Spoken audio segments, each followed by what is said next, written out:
राधे राधे महाराज जी। राधे कृष्णा। महाराज जी, एक जिज्ञासु का प्रश्न है। इन्होंने लिखा है कि त्रिताप क्या है, त्रिगुण क्या है, त्रिशरीर, त्रिकर्म और त्रिअवस्थाएं क्या हैं। इसके ऊपर आप प्रकाश डालेंगे, समझाएंगे। सबसे पहले हम लेते हैं, आपने सवाल पूछा त्रिताप। जी इनका मतलब ये है कि ये इतनी बाधाएं निरंतर मन को और शरीर को निरंतर कष्ट देती हैं, इसलिए हम ये चाहते हैं ये चीज़ क्या है और ये कैसे ख़त्म कर सकते हैं। तो इसके बारे में सबसे पहले त्रिताप लेते हैं। त्रिताप क्या है? त्रिताप है 3 प्रकार का, दैविक, दैहिक और भौतिक ताप। अब इनको थोड़ा अलग अलग ले लेते हैं। तो दैविक ताप तो ये हैं जो दैव की इच्छा से होते हैं, जैसे सर्दी हो गया, गर्मी हो गया, लू चल गई, एकदम ओले गिर गए, आंधी तूफान आ गया, इस टाइप से ये जो इंसान को दुखी करते हैं, जी तो इनको तो कहते हैं दैविक। और एक होता है दैहिक। ये दैहिक में 2 डिपार्टमेंट हैं, एक शरीर के दुख का, एक मन के दुख का। तो ये दैहिक ये है कि जैसे खांसी जुकाम हो गया, कोई रोग लग गया, कोई एक्सीडेंट हो गया, कहीं आंखें चली गई, कहीं किसी भी टाइप का शारीरिक कष्ट। और इसमें दूसरा डिपार्टमेंट है मन का कष्ट। किसी ने गलत बोल दिया और आप चिंतन कर रहे हो, अरे अरे, शरीर को चोट नहीं लगी है, अब की बार शरीर में कोई दिक्कत नहीं है, लेकिन मन बार बार जलता है, उसने क्यों कहा, मैं उसके लिए क्या करूँगा, वो ऐसा है। इस टाइप की चीज़ जो है, किसी ने कड़वा वचन बोल दिया, किसी ने आपका अपमान कर दिया, तो ये आ गया दैहिक। और एक होता है भौतिक ताप। तो भौतिक ताप का मतलब ये है जैसे मृत्यु का भय,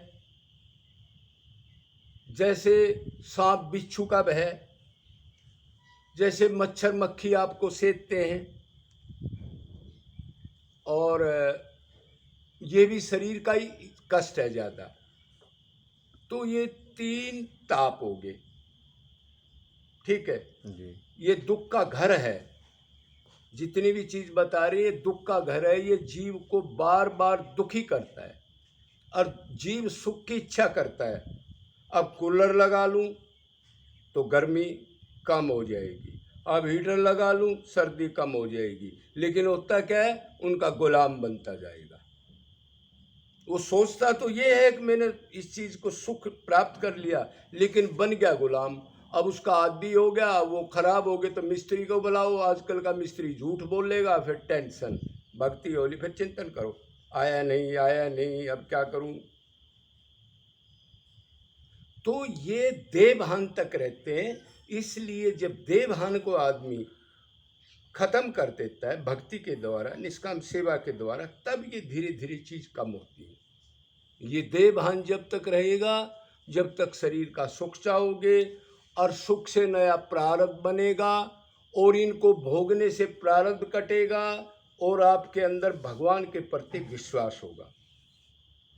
ठीक है, जी। अब आगे क्या है? ये त्रिगुण क्या है? त्रिगुण क्या है? जी 3 गुण हैं, सतोगुण, तमोगुण, रजोगुण। कभी आदमी दयालु बन जाता है और कभी गुस्से में लाल पीला हो जाता है, ये गुण उसको घेरते हैं। कभी तमोगुण आ जाता है, आपके दिमाग में ऐसी चीज़ आ गई, कोई बेचारा कुत्ता या भगवत स्वरूप को जीव बैठा, उसको खामखा उठा कर डला मार दिया और हंस पड़े। कभी इस टाइप में भी चला जाता आदमी। कोई पक्षी बैठा है, उसको उड़ा दिया। कोई दुखी हो रहा है, उसके बारे में हंस दिए बुरी तरह।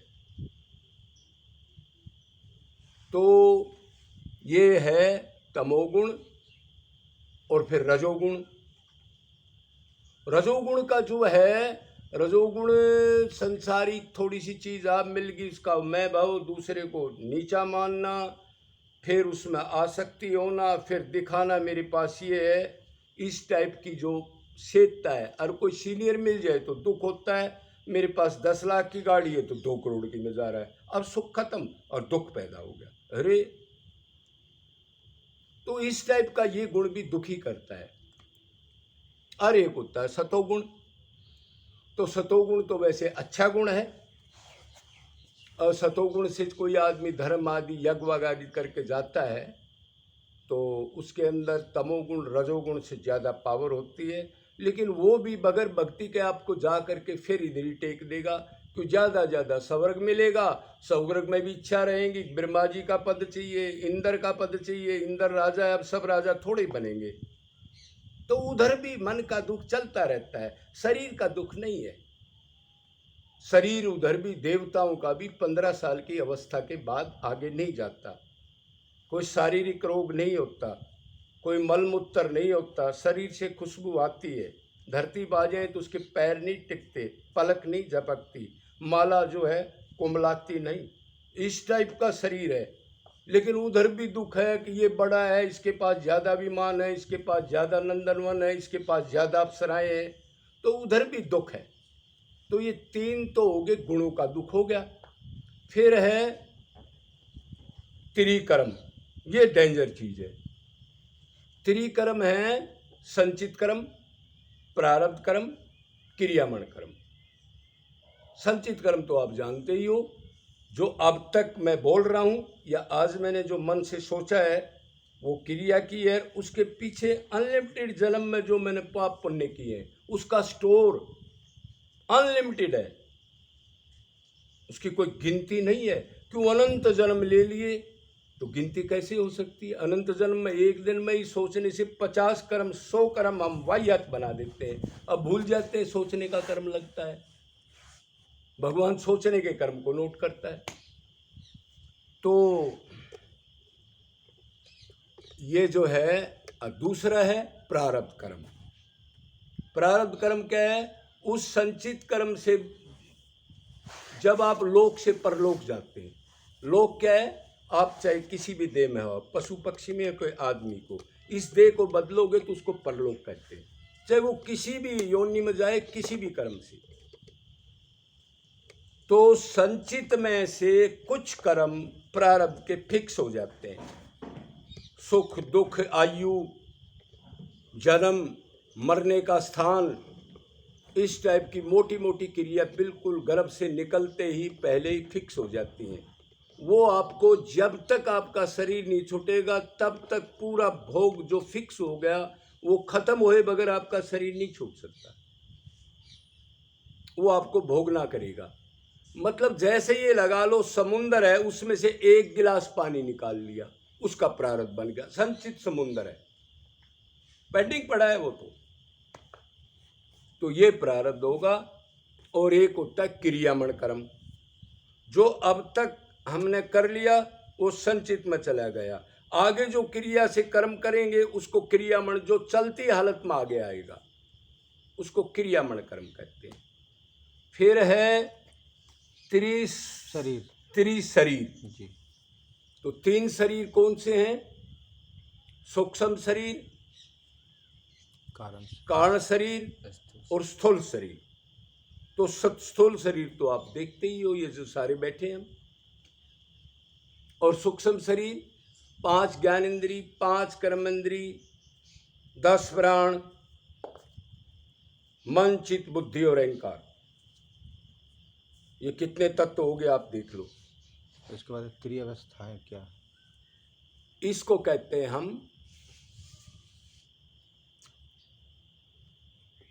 दूसरा शरीर, सूक्ष्म शरीर, स्थूल शरीर, सूक्ष्म शरीर। कारण शरीर वो है जिसके अंदर अनंत वासनाएं अभी हमारी पड़ी हैं, जैसे हम निंद्रा आदि में चले जाते हैं तमोगुण में, उस टाइम महसूस नहीं होती लेकिन उसके अंदर संचित रहती है।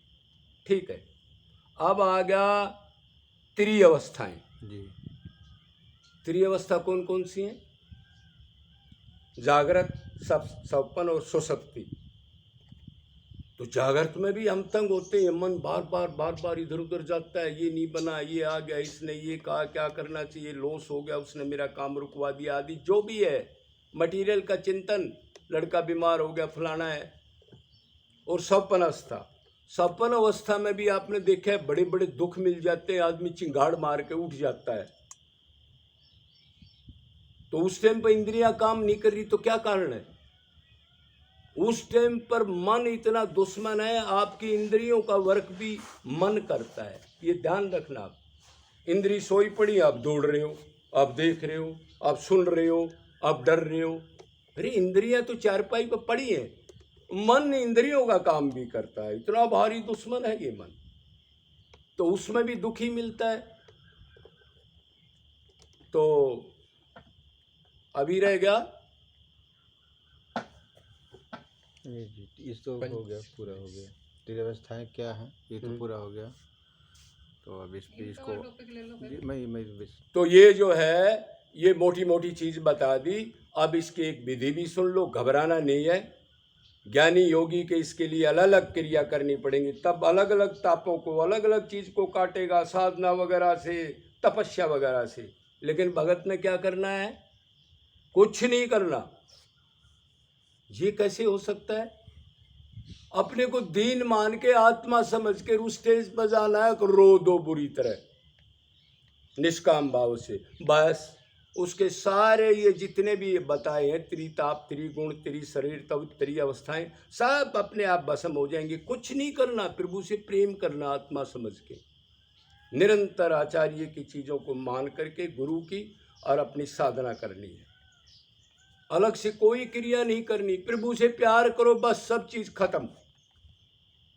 तो बोलो वृंदावन बिहारी लाल की जय। जय जय श्री राधे।